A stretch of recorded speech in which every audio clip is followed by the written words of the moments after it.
আসসালামু আলাইকুম। আজকে তৈরি করে দেখাবো একদম পারফেক্ট ও মজাদার পাটিসাপটা পিঠা। এই রেসিপি ফলো করে পিঠা তৈরি করলে একদম যারা পিঠা তৈরি করতে পারে না নতুন, তাদের পিঠাটাও একদম পারফেক্ট হবে। পিঠা তৈরি করার জন্য প্রথমে চুলা জ্বালিয়ে একটি প্যান বসিয়ে দিয়েছি। এখানে আমি 3 কাপ পানি দিয়ে দিয়েছি। দিয়ে দিচ্ছি 1.5 কাপ গুঁড়া দুধ। এখন আমি দুধটা পানির সাথে ভালোভাবে নেড়েচেড়ে মিশিয়ে নেব।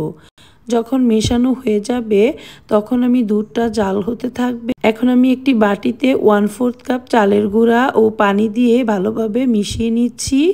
এটা দিয়ে আমি পাটিসাপটা পিঠার খিসাটা তৈরি করব। এখানে আমি দুধের মধ্যে 3টা এলাচ দিয়ে দিয়েছি, 1/2 কাপ দিয়ে দিয়েছি চিনি। এখন চিনিটা কিছুক্ষণ নেড়ে চেড়ে এখানে আমি যে চালের গুঁড়ার মিশ্রণটা তৈরি করেছিলাম সেটা দিয়ে দিচ্ছি।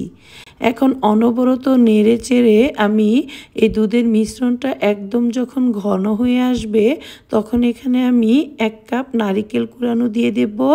এটা অপশনাল, আপনারা চাইলে নাও দিতে পারেন। নারিকেল কুড়াটা দিলে পিঠাটা খেতে খুবই সুস্বাদু হয়। এখন আমি নেড়ে চেড়ে আর একটু ঘন করে নিচ্ছি। ঠিক যখন এ পর্যায়ে আসবে তখন আমি পিঠার খিসাটা নামিয়ে নেব।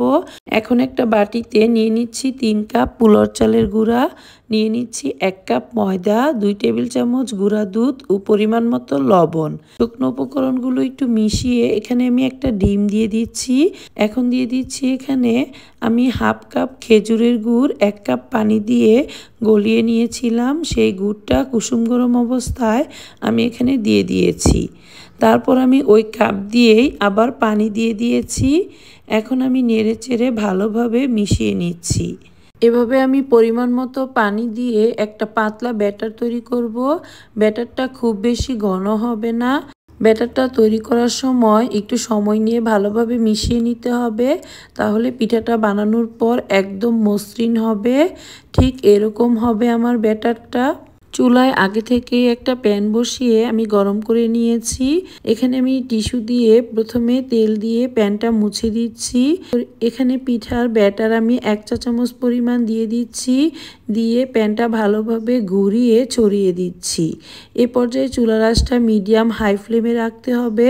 যখন পিঠাটা এক পাশ এরকম হয়ে আসবে তখন আমি খিসাটা দিয়ে পিঠাটা এভাবে ভাজ করে নেব। আশা করি আজকের এই পিঠার রেসিপিটি আপনাদের খুব ভালো লেগেছে।